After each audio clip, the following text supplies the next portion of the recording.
Hi everyone. Today we're going to talk about the 5 ways you can improve your real estate game.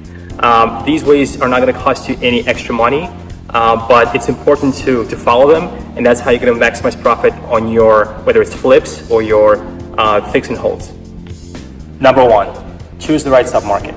Choosing the right submarket is a stepping stone to making a successful investment. You care about some things such as quality of schools, whether it's a gentrified neighborhood or it's already an existing upper middle class market. You care about the permitting process.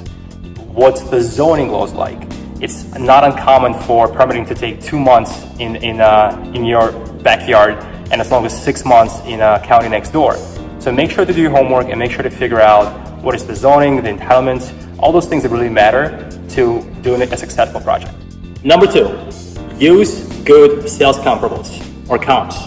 We've seen time and time again when our clients come to us and they're showing comps that have little to do with reality. What you want to do is you want to find something that matches your square footage, the bedroom and bathroom mix, and hopefully not too far from your subject property. And that's very, very easy to do. You literally go to Redfin or Zillow, spend 5 minutes, and you should have a pretty good idea of what the right comps are for your subject property. Not doing this exercise can really hurt you because you can make a mistake where the property is going to cost way below where you thought it would be. So do your homework, do the comps. It's super important. Number 3, map out your profit margin. So I cannot emphasize this step enough.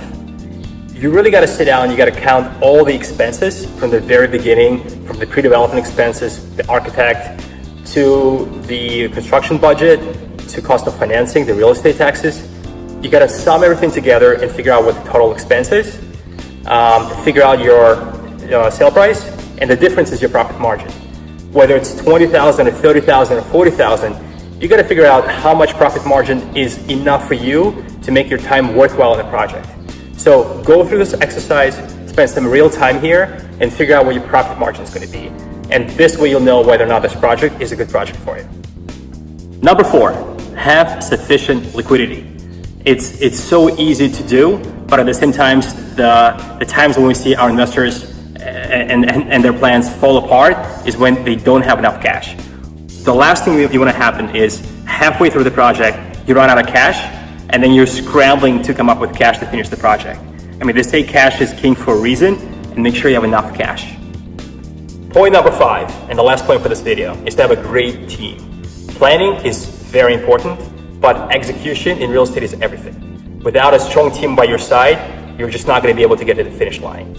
By your team, I mean your general contractor, and it's easy to find one, but someone who is very good and very competent, those are hard to find.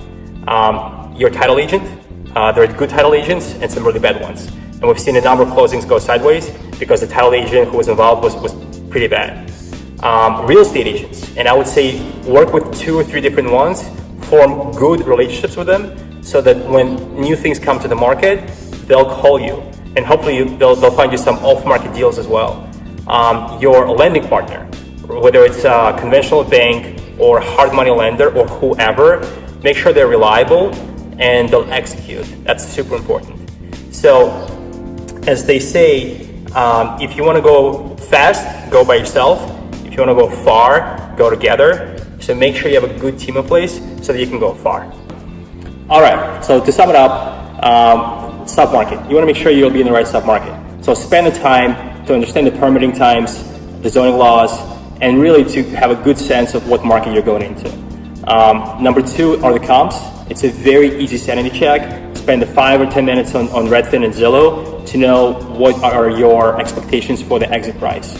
Number 3 is the profit margin, right? You gotta spend the time to really figure out all the various expenses that go into the project, subtract them from your projected sales price, and really have a good sense of what that profit is going to be at the end. Number 4 is the cash. Cash is king. You really want to make sure you have enough cash to get through the project. And finally, number 5 is the team.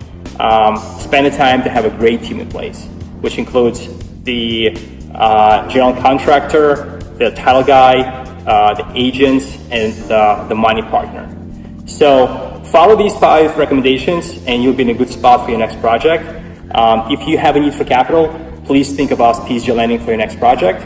That's all I have for today. See you soon.